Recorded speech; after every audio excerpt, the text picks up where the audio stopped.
Bonsoir les amis, vous êtes avec les Gilets jaunes constituants du 91 et on est en Bretagne dans le 22 avec les Gilets jaunes constituants, les historiques Gilets jaunes constituants du 22 de Paimpol. Donc on est avec Panoramix, Salut. on est avec Marion Bonjour les amis. et on est avec Riri. Salut les amis. On est. Alors, c'est un week-end où nous, on est venus du 91. Il y a des collègues qui sont venus du 93, du 94, du 75, du 95, de Belfort et du Bas-Rhin. Donc, il y a beaucoup de monde à la maison, il y a beaucoup de bruit. Merci de nous accueillir. Puis, c'est une très belle région. Enfin, voilà, quoi, on est bien, comme à la maison. Donc là, on s'est isolé dans la chambre de tes filles. Et pour faire ce petit live, on va parler point de situation sur les gilets jaunes constituants du 22, sur ce qui se passe dans le 22 au niveau gilets jaunes, ce qui se passe en Bretagne plus généralement. On va parler de demain aussi, parce que demain il y a un atelier constituant au rond-point de la Lampe Blanche à Paimpol à 11 heures où on va travailler en intelligence collective sur l'indépendance du quatrième pouvoir. Qu'est-ce qu'on met dans le quatrième pouvoir? Pourquoi cette indépendance est nécessaire? Surtout pour le RIC. Et puis, essayer de trouver des pistes en fait de réflexion. Et ça sera, donc on sera le 23 août demain, ça sera à 11 heures. Alors, la première partie, on Rond-point de parle. la lampe blanche. Rond-point de la lampe blanche. Hein. Pour les Bretons et pour les costarmoricains qui veulent nous rejoindre. Voilà. Tout le monde est bienvenu. Bien sûr, c'est le rond-point des Gilets jaunes, donc voilà. Et puis, il fera beau Rendez-vous à 11 h. plusieurs fois dans la journée. Ouais. Voilà. La première partie en fait, de l'entretien, on va juste une petite présentation de vous, un petit peu le parcours, qui vous êtes et pourquoi vous êtes constituant. La deuxième partie, on va parler de demain. Et puis la troisième partie, tu voudras nous lire en fait un texte. On va commencer tout simplement, on va commencer par Gris. Bonsoir, merci encore de nous accueillir dans cette belle terre bretonne. C'est un plaisir partagé. Donc toi, tu bosses dans la musique, tu es un DJ, tu es collectionneur aussi de vinyle. Putain, on a vu ta collection, c'est énorme. Merci beaucoup. Ça doit être un putain de travail de 25 ans de d'amasser. travail. C'est 25 ans de travail et de passion aussi. C'est une belle passion. Et donc, tu bosses là dans la musique. Tout à fait, je bosse dans la musique. Alors c'est un petit peu compliqué avec le confinement quand même, mais on se débrouille quand même. On perd pas espoir quoi. Mais donc voilà un petit peu ma situation actuelle. Et puis, t'es papa. Tout à fait, papa de deux petites filles. Marion, Mm. t'es maman. Maman. Oui, maman, gilet jaune depuis quasiment le départ. Nous, on a raccroché, en fait, pas au tout départ, parce que la première semaine, on s'est dit, ça a l'air d'être un peu la foire à la saucisse. On était à Rennes, il y avait beaucoup de monde qui n'ont pas suivi par la suite. Et du coup, voilà, on a attendu de voir ce qui se passait. Et en fait, à l'acte 2, là, on a vu des paroles vraiment importantes. L'oligarchie, la dette, des choses vraiment, enfin voilà, le fond du problème. Et là, on s'est dit, là, il se passe quelque chose, là, il y a un éveil, il se passe quelque chose, on y va. Et du coup, à l'acte 3, on y était. Et depuis, on n'a pas décroché. Non. Du coup, des gilets jaunes, on est à fond depuis. Et l'acte 3, c'était comment à Rennes? Alors, on était à Paris à l'acte 3. Vous étiez à Paris.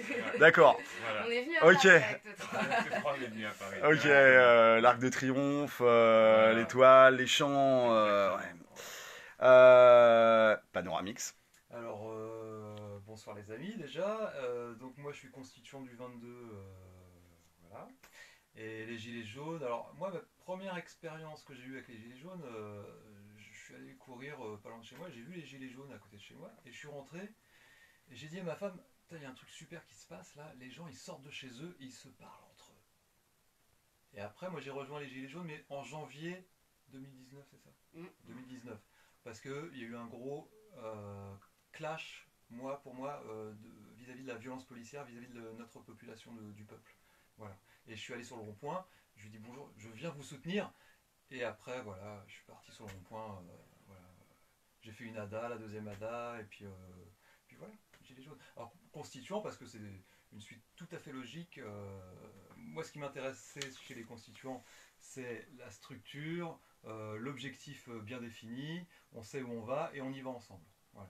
Même si on a des téléphones pourris et on n'a pas de micro et on fait ça à l'arrache, parce que finalement, on n'est pas dans la société du spectacle. On en a rien à foutre en fait de la qualité du son, etc. Il faut juste que ça soit audible.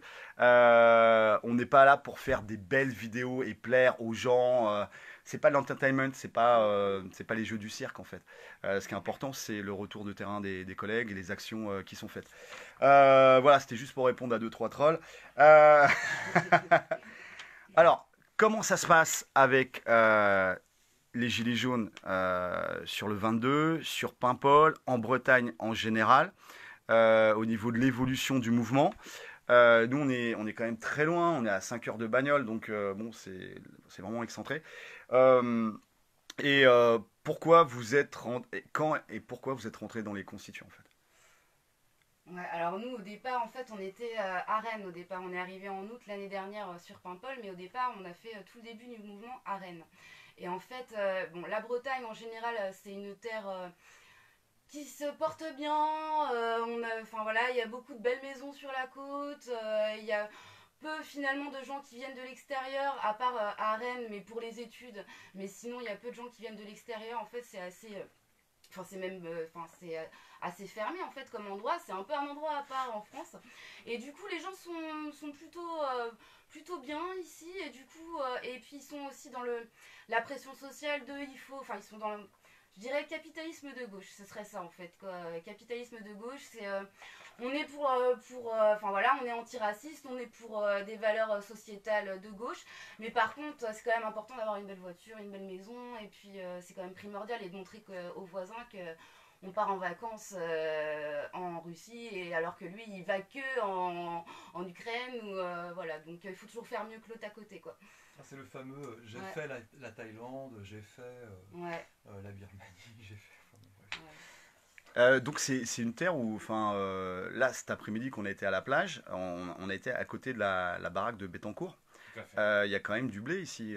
Ah oui, il y a du blé, il y a des... Enfin Beaucoup voilà, de il y a une retraités, plage, il y a une baie à côté de là où on était qui s'appelle la Petite Sorbonne, où il y a une maison... Il y a pas mal de maisons de prix Nobel, il y a la famille Lapic. C'est une Ouais. population on est en bord de mer, donc c'est très touristique ici, et c'est une population beaucoup de retraités vivent ici, beaucoup de retraités. Alors il y a des retraités sur les ronds-points qui se sentent concernés. Il y a beaucoup d'anciens qui étaient sur le rond-point l'année dernière. Enfin moi je parle pour Paimpol. Et voilà quoi. Voilà. Donc finalement, il y a les retraités, puis peut-être les Parisiens qui ont des maisons de Secondaire. campagne, ouais. Ouais, c'est sûr. Alors eux on les voit pas sur les ronds-points. Mais Jamais. Ils sont pas là. Hein. C'est pas leur problème, ils Ah votent non, la REM, non, ils ont bonne Au conscience. pire, ils nous klaxonnent. Ouais. C'est déjà pas mal. Ouais, C'est déjà pas mal. Donc Donc on a les gilets jaunes, alors tu demandais tout à l'heure où est-ce qu'on en a et tout. Alors toute la Bretagne, je peux pas te dire. Déjà, nous on essaie de s'occuper des Côtes d'Armor parce que en France périphérie, c'est beaucoup de bornes. Hein. C'est pas comme sur Paris où en 10 minutes voilà. Et donc il y a quand même, bon bien sûr comme partout, une baisse. Il y a eu une baisse dans le nombre de gilets jaunes. la mobilisation sur Voilà. les ronds-points. Voilà. Alors vous n'avez pas de péage vous Et non. en Bretagne. Comme je dis sur mes lives, on a des ponts mais pas de péage. Ouais. Mais on a des ponts, les ponts on les prend même à 3. Ouais. Ils ont voulu foutre le péage avec le coup des bonnets rouges pour les Tout à routiers. fait. Bon là ça a un peu chié là. Voilà. Parlez un peu plus fort, le collègue il est Ok. dur de la feuille là. Ok. Donc voilà, et voilà, les gilets jaunes. Manif, continuent à faire des rond-point, actions. manif, rond-point, action. Ouais, il y a des assemblées départementales. Il y a toujours un noyau dur gilets jaunes, ça c'est clair. Les ronds-points sont aussi présents sur Lannion, sur Guingamp, sur Saint-Brieuc. Il y a quand même des gens qui sont présents. Et voilà. Sur l'emballe aussi. Sur l'emballe Ouais, aussi. sur l'emballe. Oui, il y a un noyau qui est là et c'est super. Les irréductibles gaulois. Tout à fait. Voilà. Des Et gens on qui, est tous connectés, c'est ça qui des est gens qui intéressant. savent, il y a des gens qui savent qu'on est dans le temps long. D'accord, Voilà. le temps long. Comment ça se passe avec les bleus ici? Ça va. En général, plutôt pas trop Ça va, mal. ça va pas Après, mal. c'est les équipes qui arrivent l'été, qui nous connaissent pas en fait. Et celles-là, parce qu'il y a beaucoup de touristes l'été, du coup, donc ils font venir des renforts. Et en fait, du coup, c'est ceux-là plus qui sont plus désagréables. Dans l'ensemble, on a des bonnes relations avec eux. Dans l'ensemble, ça va. Franchement, Pas trop de garde à vue, d'amende. Aucune pour il y a l'instant. eu des amendes Quand sur il y a le rond-point eu, l'année mais dernière. il y avait eu des débordements, quoi. Oui, enfin bon, c'est vraiment. Mais en général, ça reste quand même. Les bleus restent en général corrects. Bah, il y en a même un, Oui. enfin, moi je l'ai pas connu, mais enfin, je lui ai pas parlé, mais il y en a un qui est gilet jaune aussi, des gendarmes sur Paimpol. Dis pas son nom, faut pas. Allez, il aura des Ah, problèmes. j'ai pas Non, Les renseignements territoriaux, s'ils ont un mec qui suit, voilà, non, faut pas. Je Il l'ai y a pas, eu je l'ai des pas. petits mots en aparté. Voilà, de des certains, regards. On est avec vous. on voit dans le regard des gens. On voit. Ouais. Voilà. Il y en a Ouais. qui C'est des bug, gens il y comme en a. nous, hein, c'est des gens Ils qui ont voient des bien enfants, voilà qu'on quoi. compatit aussi avec eux leur douleur de on a bossé sans masque pendant tout le confinement. Là, on nous force à mettre des masques même dans les voitures. Quand on est enfermé à 4 dans la voiture, 4 collègues, on doit mettre des masques. Ils voient bien qu'il y a un truc qui va pas. Enfin, Surtout que l'épidémie, enfin là, elle est finie. c'est Hein, ça, le il y docteur en a Raoul, plus. Perron, C'est- Toussaint, ouais. ils le disent. Mais ok.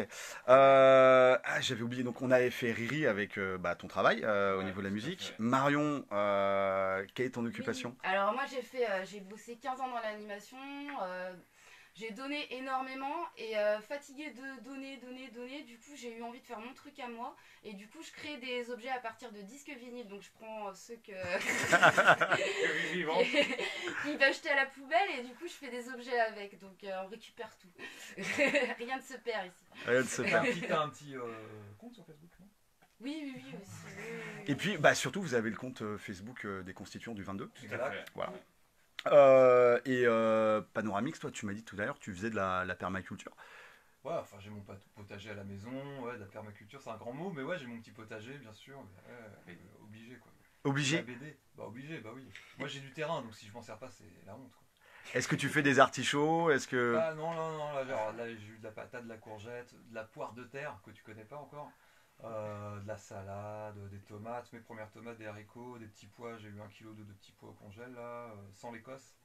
Et voilà quoi. Et confinement, c'est le confinement qui m'a poussé au cul. Donc il faut tirer le positif dans le négatif, d'accord?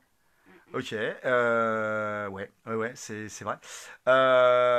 Au niveau circuit court, comment ça se passe nous, en zone périurbaine, on parle du 91 ou zone urbaine, 94, 93.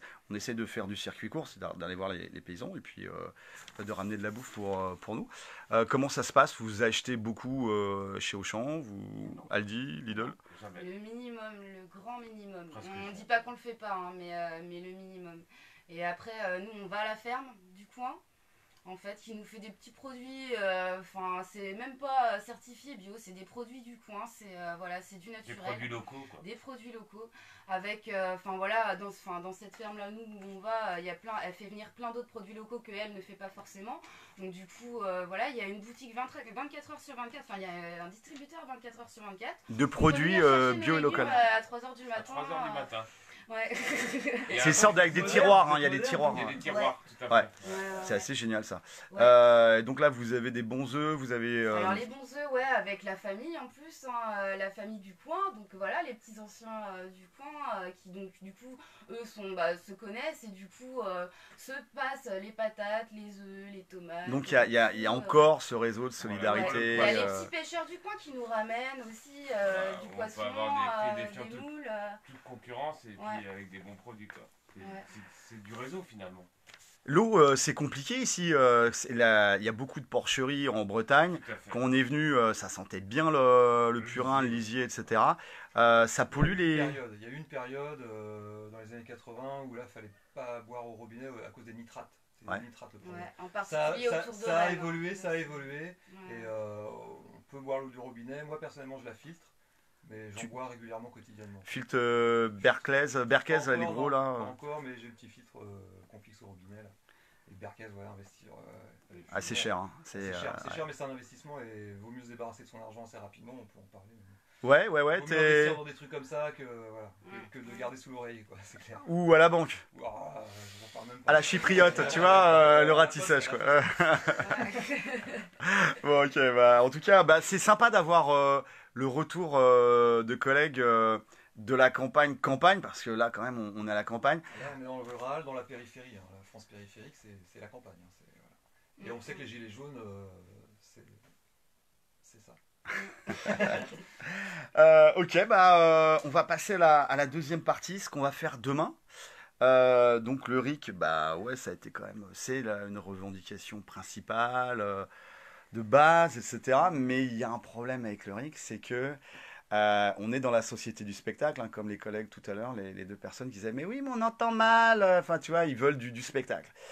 Et c'est vrai qu'on est dans la société du spectacle, et elle s'est tenue par des oligarques qui tiennent ces médias, mais aussi les instituts de sondage. Et donc ils tiennent l'opinion. Et ils tiennent l'opinion, ils fabriquent l'opinion. Au départ, ils ont été surpris par les gilets jaunes, c'était plutôt neutre. Puis après, il y a eu ce glissement, surtout avec BFM, etc., où ils étaient positionnés en face des nassages. Et forcément, t'es nassé, t'arrives plus à respirer, t'es en train d'asphyxier. Il y a des trucs qui vont voler, hein, t'es en train de crever, donc forcément, ça va répondre. Et puis eux, ils font des images pour nous faire passer. C'est le triangle de Cartman, hein, c'est de l'ingénierie sociale, nous faire passer des victimes qui se révoltent, voire des sauveurs, enfin tu vois, des Robins des Bois. Dans les manifestations qui se plaçaient Oui, avance dans les endroits complètement. Ils étaient en hauteur, etc. Et dans le triangle de Cartman, c'est t'en as trois, t'as le bourreau, la victime et le sauveur, c'est en ingénierie sociale. Et eux, ils ont fait un glissement, les gilets jaunes, au lieu d'être victimes, vont devenir des bourreaux. Et donc les bourreaux, c'est des salauds, donc on les défonce. Et donc on valide en fait toutes les violences policières. Là, on est avec une collègue qui a quand même pris un éclat de GF4 le 16 mars dans l'œil, qui a agonisé pendant 2 heures sur les Champs-Élysées, avec son œil en train d'être perdu. Enfin bref, voilà, on est vraiment dans de l'horreur, quoi, de la police républicaine, hein, de la République des copains et des coquins. Destruction des chairs en toute impunité. Et donc là-dessus, on touche un point qui est fondamental, c'est que on voit que l'opinion publique est malléable par la publicité, c'est les panneaux publicitaires, etc., toute la publicité, mais aussi par ce qui est hypnotique, la télé, beaucoup de gens malheureusement, les jeux vidéo, bien sûr, mais tu as aussi par exemple tout ce qui est pétition en ligne, par exemple change.org.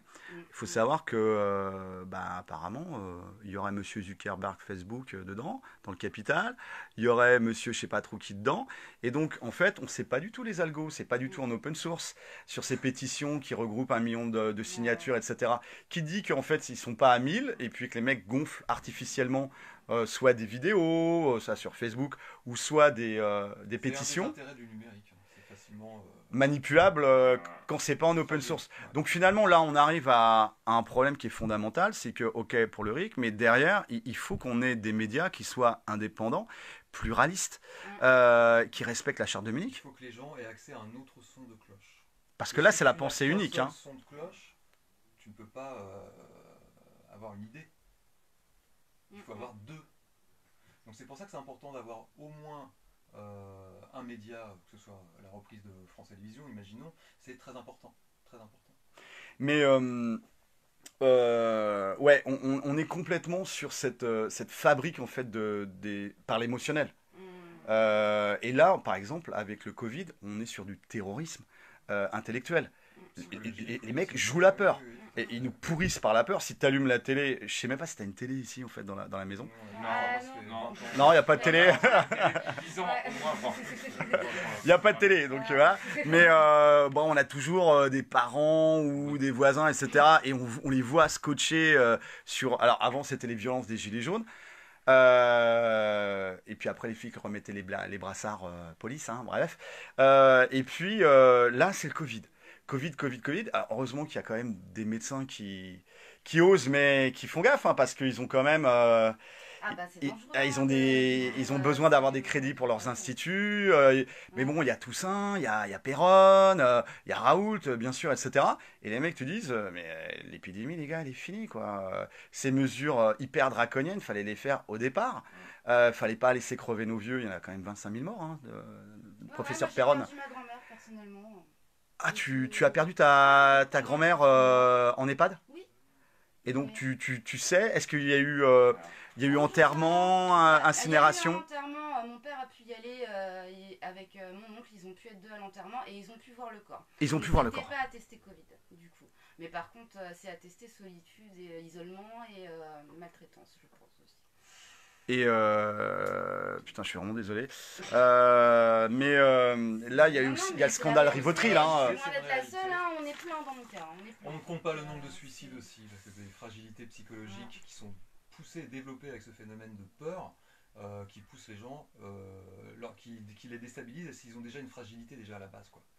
C'est pas anodin ce qu'on a vécu.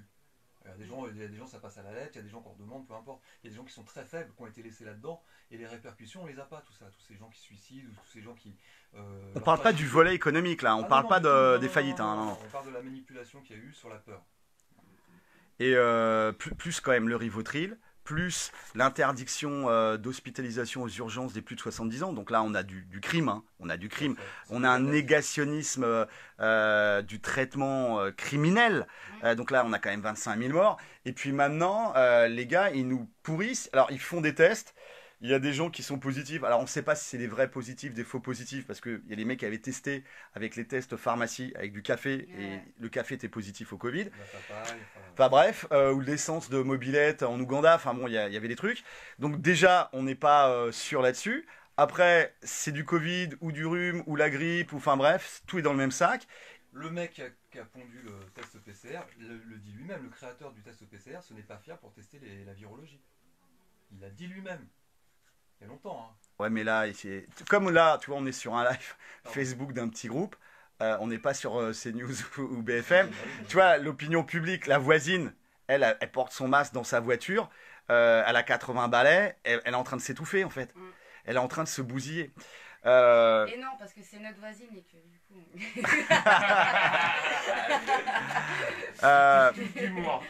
Mais l'affaire, c'est que... Donc là, on touche quelque chose de fondamental, qui est la propagande médiatique de masse, et comment la casser, et comment réfléchir en intelligence collective. Alors, on va le faire demain à tout petit effectif.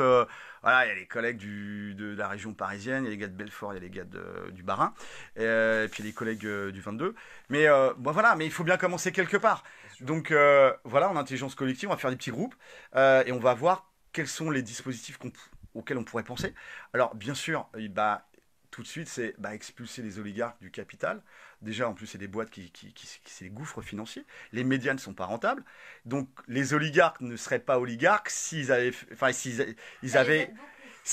ce business model-là, ils ne seraient pas oligarques. Quand on voit Kretinsky qui reprend Marianne, et Marianne, c'est 2 millions d'euros de pertes par an, le mec serait jamais devenu oligarque en République tchèque s'il avait fait du business comme ça. Mais ces gars-là sont financés par qui derrière ?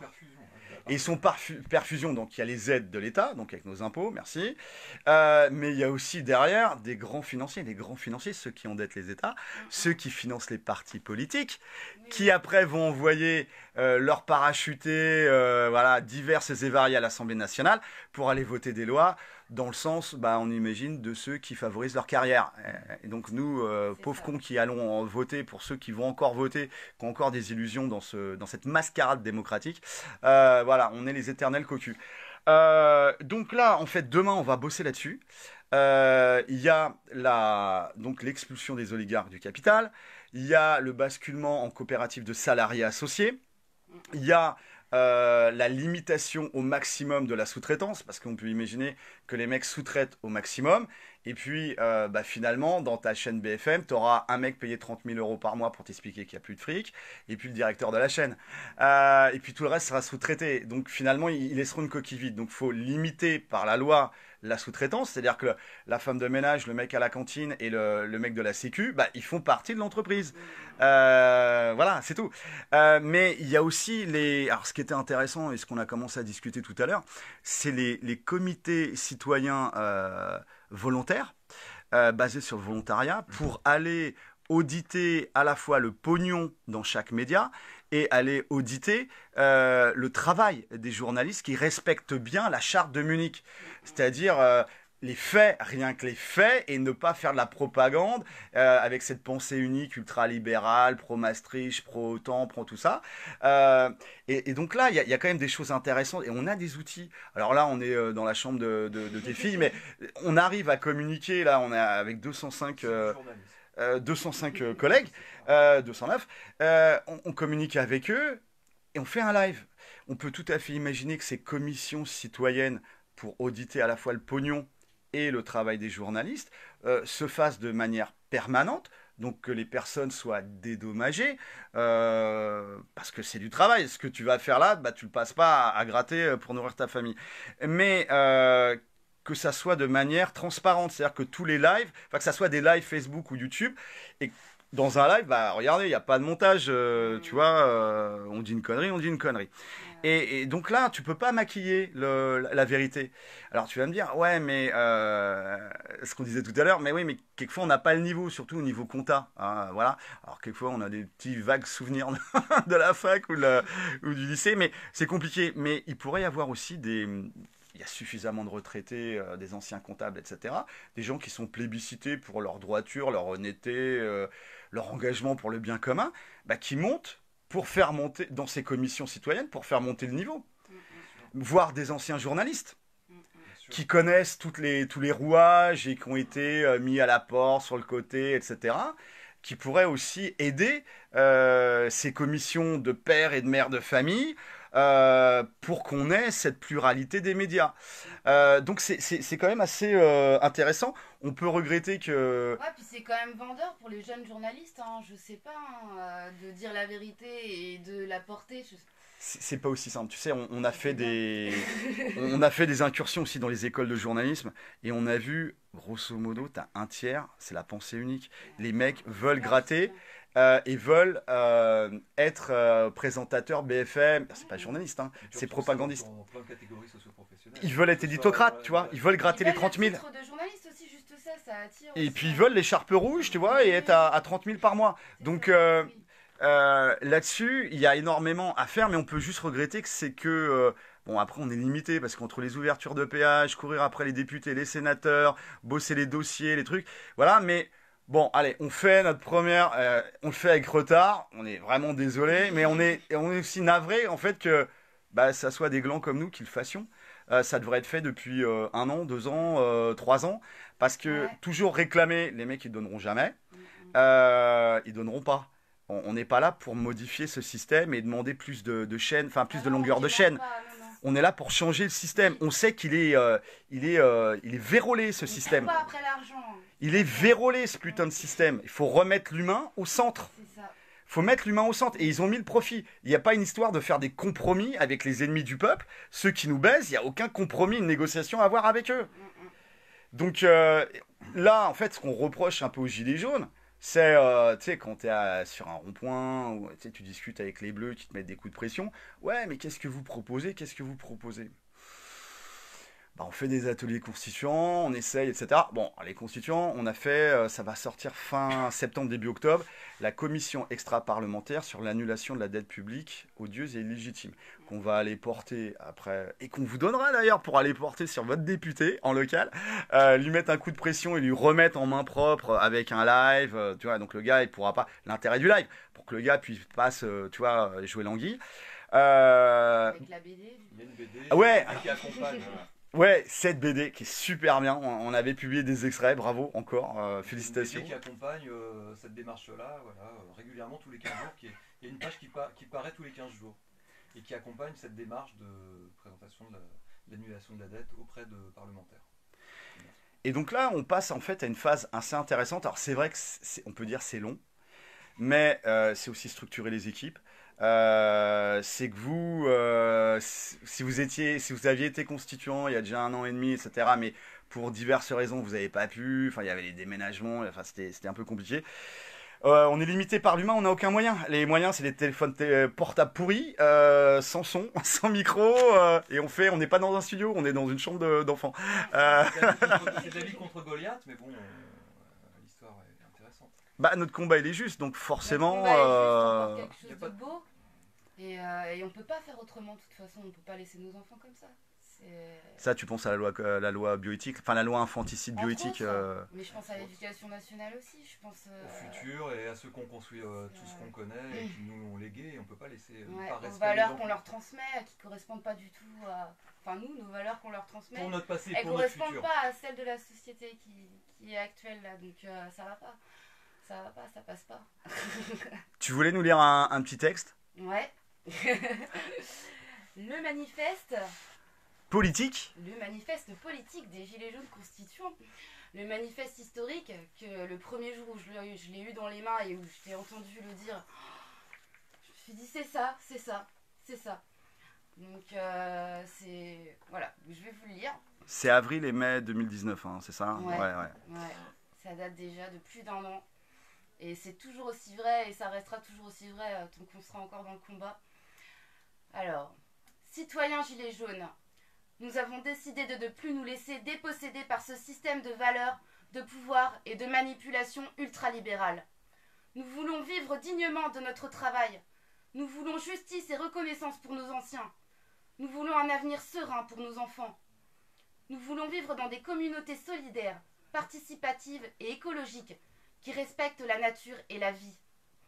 Nous sommes des hommes et des femmes qui avons décidé ensemble de ne plus vivre à genoux et de refuser d'être instrumentalisés ou marchandisés.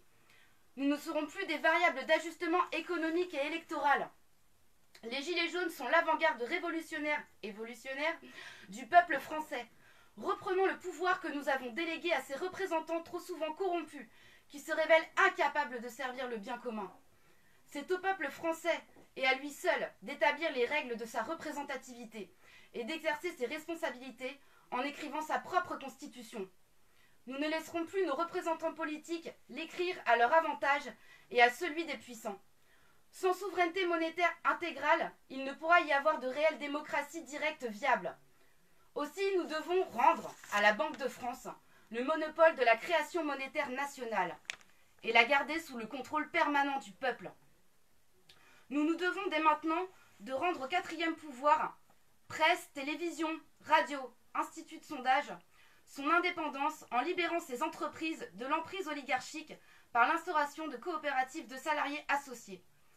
Aujourd'hui, mes amis, prenons l'engagement commun de continuer notre légitime et juste combat pour d'émancipation jusqu'à ce que nous, le peuple, ayons repris notre destin en main. Partout où nous sommes, ne cédons pas aux tentatives d'enfumage et de récupération politicienne et syndicale. Les structures pyramidales autoritaires et opaques des partis politiques et des syndicats ont trahi systématiquement le peuple, et cela depuis 50 ans. Ces structures font partie du problème et ne pourront donc pas contribuer à sa résolution tant qu'elles resteront sous ces formes d'organisation. Amis gilets jaunes, syndiqués et encartés, vous qui formez la base de ces syndicats et partis, il est temps d'y instaurer la démocratie directe et intégrale.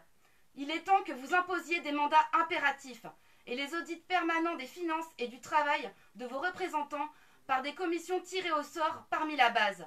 Vive la Constitution écrite par et pour le peuple. Force et honneur, on ne lâche rien. Oh. Ah ouh. Ah ouh. Et du coup, à la question de qui est notre ennemi. Notre ennemi. À la question de qui est notre ennemi, nous répondons que notre ennemi premier est l'ensemble des organisations financières et spéculatives, ainsi que leurs ramifications dans les médias, les ONG, les think tanks, les groupes de pression et les lobbies d'influence. Nous constatons que la domination totalitaire de notre ennemi repose sur 4 piliers. Premier pilier, le monopole de la création monétaire aux mains des banques privées. Deuxième pilier, une dette illégitime, irremboursable et en continuelle augmentation. Troisième pilier, le formatage de l'opinion publique par le contrôle oligarchique des médias de masse, des industries du divertissement, des instituts de sondage et de certaines ONG pour promouvoir l'idéologie mondialiste, marchande et libérale.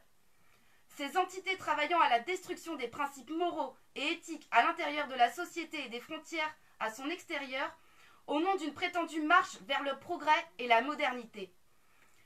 Quatrième pilier, la Constitution, la loi au-dessus des lois, écrite par ceux qui devraient la craindre, nos représentants politiques.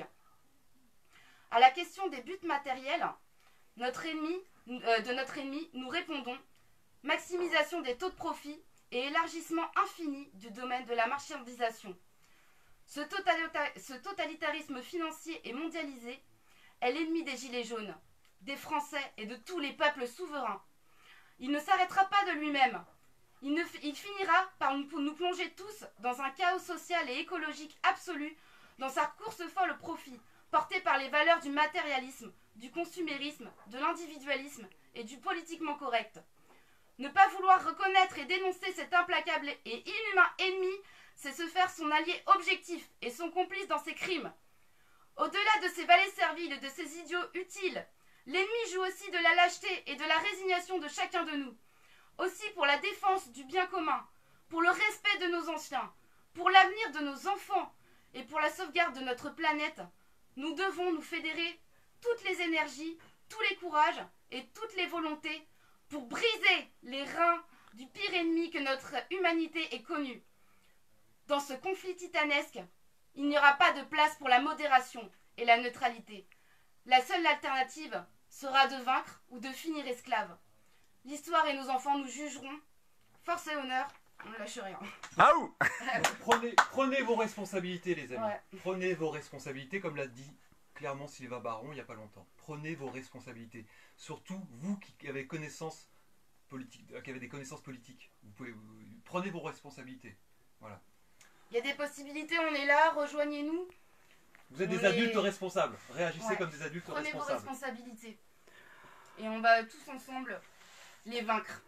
On réussira. Ces ordures. Nous on est structurés et on vous attend. Voilà. Voilà. Voilà, bah merci, merci les amis.